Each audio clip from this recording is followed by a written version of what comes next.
And it's definitely not in your right hand, no. And it's definitely not in your left hand, no. I wonder where it would be.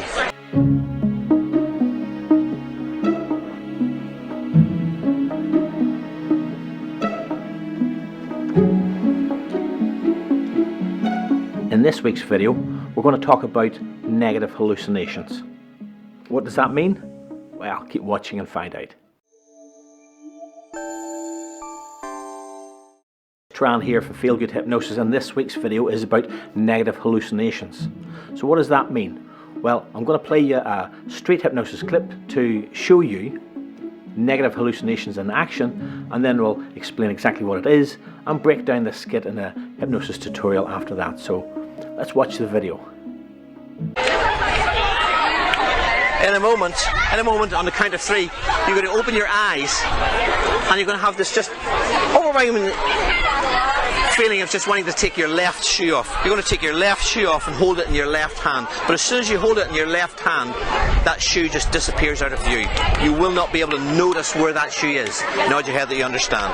You'll remember where your mouth is, but just as quickly as the mouth location comes back to you, that shoe just disappears out of view. As you take it off, hold it in your left hand, that shoe just disappears out of view. So 1, 2, 3, open your eyes.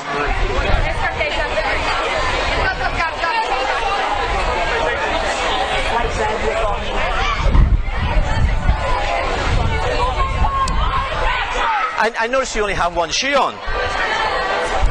What's my shoe? Is this part of the costume just one shoe? No. But like one glove, one shoe? No, I'm meant to have 2. The glove represents a bandage from losing his arm and getting a new one. Right. And but you did come with 2 shoes. Yeah, where did my shoe go? I don't know. I mean, it's not in that hand, no. And it's not in that hand, no. No matter if anybody points it out, you can't see it, but go and ask, walk around for a bit and see if you can ask anybody if they've seen your shoe.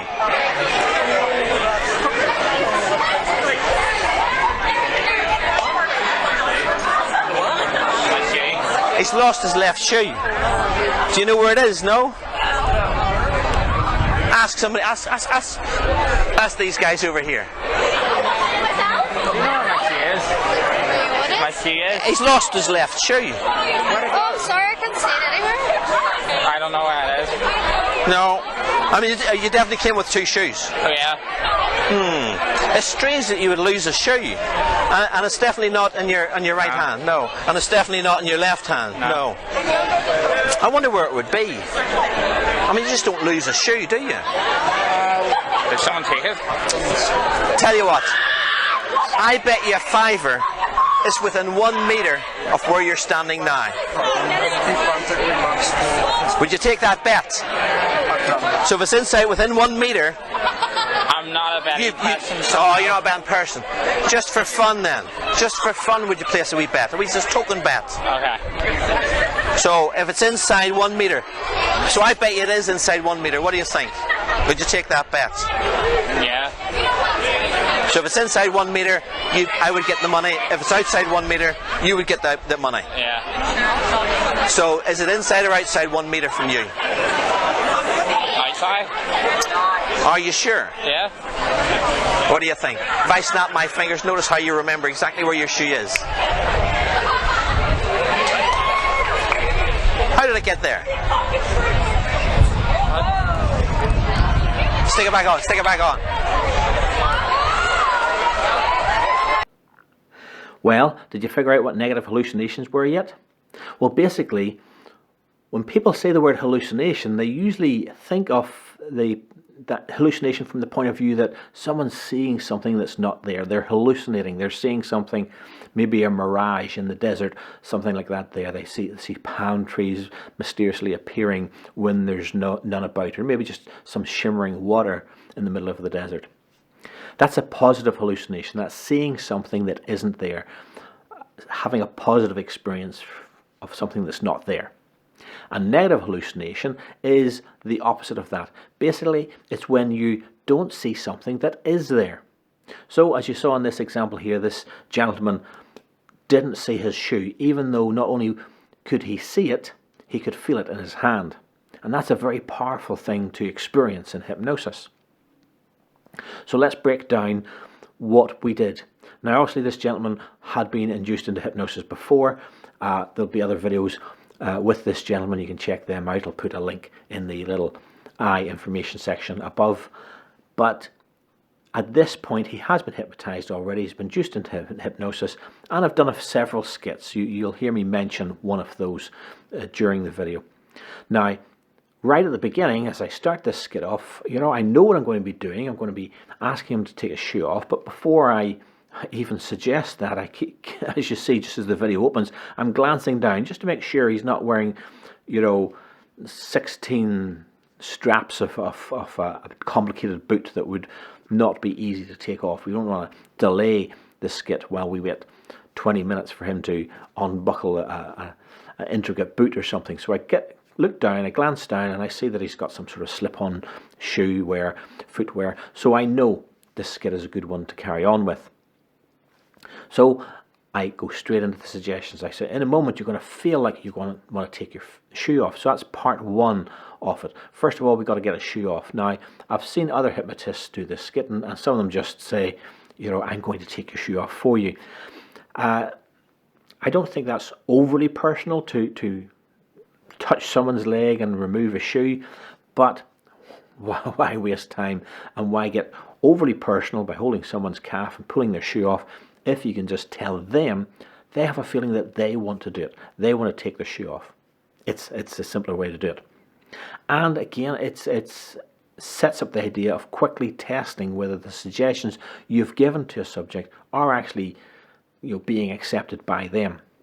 So the second step is to tell them that when they take the shoe off and hold it in their left hand, it'll disappear. Now, there's nothing magical about me telling them it has to be in their left hand.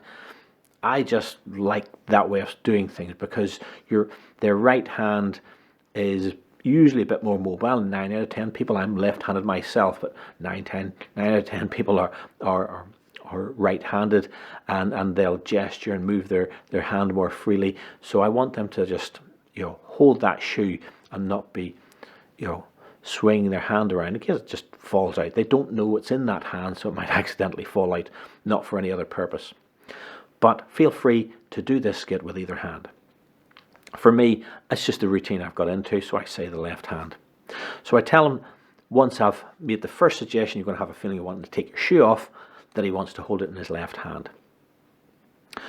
Once that suggestion is in, I then say, nod your head that you understand. It's important again all the way along this process to get feedback from the subject that he's understanding. Now, they're not so zoned out. People think when you're in hypnosis that you're like a zombie, that you're zoned out, that you can't move, you can't articulate in any way. That's not the case. Their head is down because they're just feeling relaxed. Mostly because during the induction I said your head will drop down to your chest. And they've seen other people do that because I've suggested it to them as well. You're not so zoned out, you're not turned into a zombie to the point where you can't be responsive.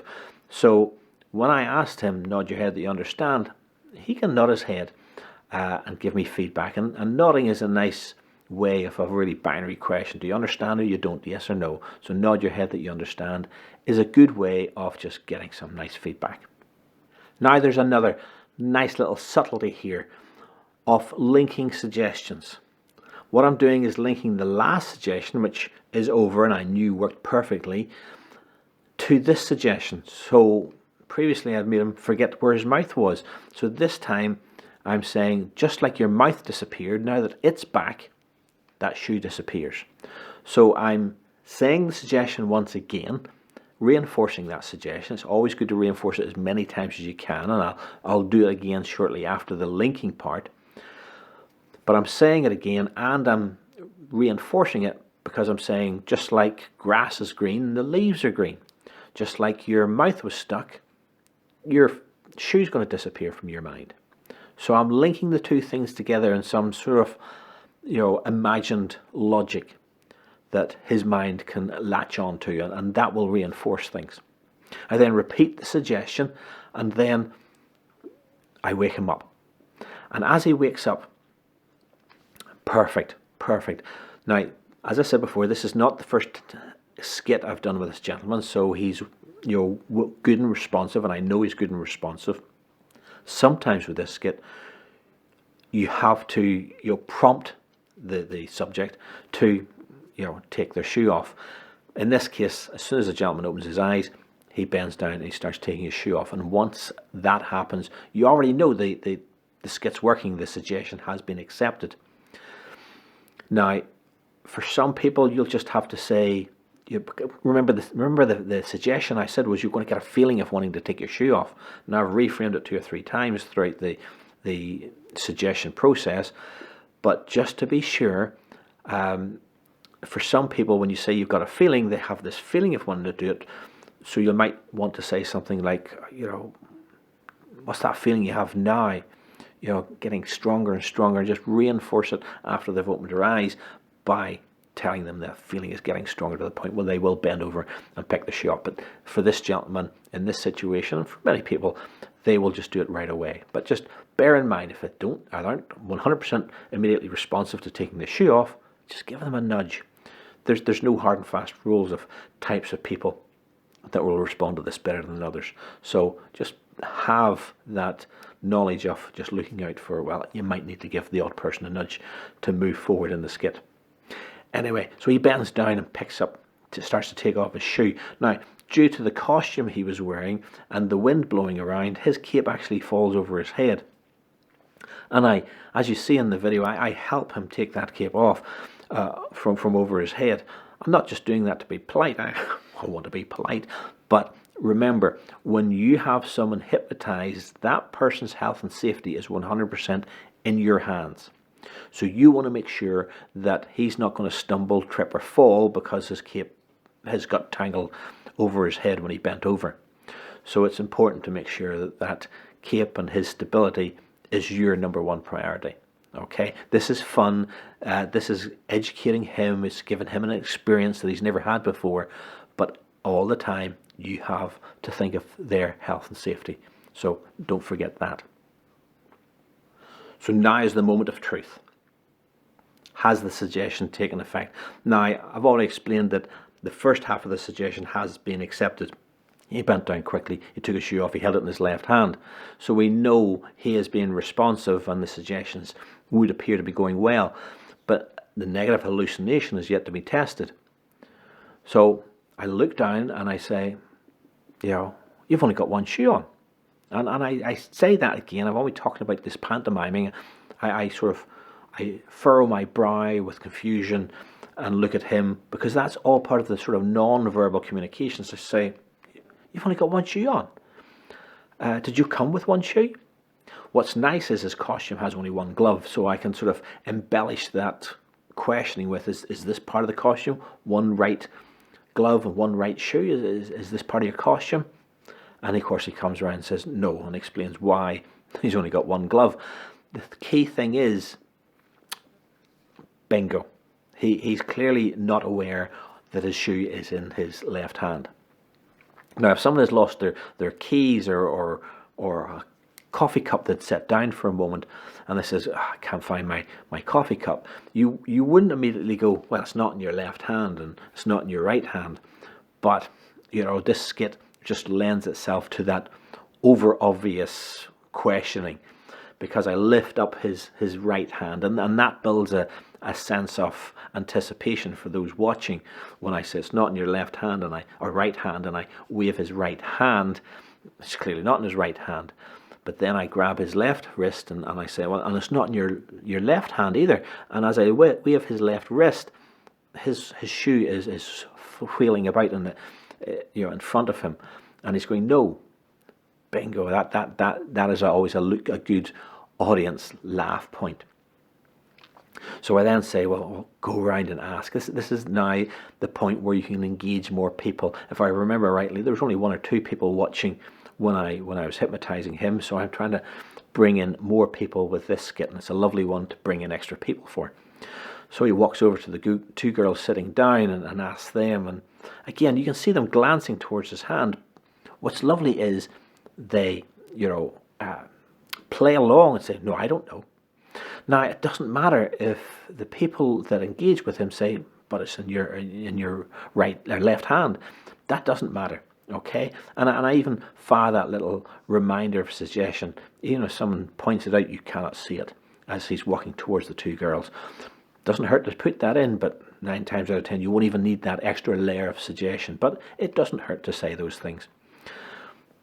He can't find it from them, and again I direct them over to maybe a larger crowd and a more, because they're standing up, it's better from a camera angle point of view maybe to engage with them. He goes over. Now, he mumbles a bit. He's got a quiet voice. It's no disrespect to him.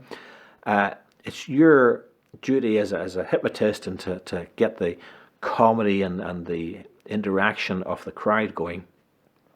If you think someone can't say it, I think the girl in the crowd says, "What did you ask?" I repeat for him. He can't find his left shoe. Do you know where it is? That helps things move along. That makes sure you're bringing them into the fold so they're not getting bored. So listen out for any situations like that there where the crowd's just not up to speed. I love that there's one guy, the camera angle is such as I'm blocking some of the audience that he's interacting with, but there's one guy you can clearly see. He's looking down at the gentleman's hand, he's looking back up and he's laughing because he knows exactly what's happening. Once again, this crowd, I always say this, crowds will play along. And this crowd's playing along from the point of view of saying, no, I don't know where it is. Again, it doesn't matter if they did, and sometimes it would be nice to say, but it's in your left hand, just so we can say, no, it's not. That's a nice response too. But be prepared. Some people will just get the joke and play along with it, and you've got to steer it either way. I next move on to try and embellish that skit by saying, well, I'll tell you what, I'll bet you some money. And usually at this point I'll take my wallet out and I'll take maybe £10, £20, £20 note and wave it and say, I'll give you £20 if you can find it. I bet you it's within 1 meter. Now, quickly this gentleman says, I'm not a betting person, so I don't labour the point of the financial bet and keep my wallet in my pocket. You see me at one point, I think, reaching for the wallet. But I say, well, let's play. Just let's a token bet thing. Let's play along just for the fun of it. And I bet him. And once again, despite the fact that he's holding it in his left hand, he's looking around.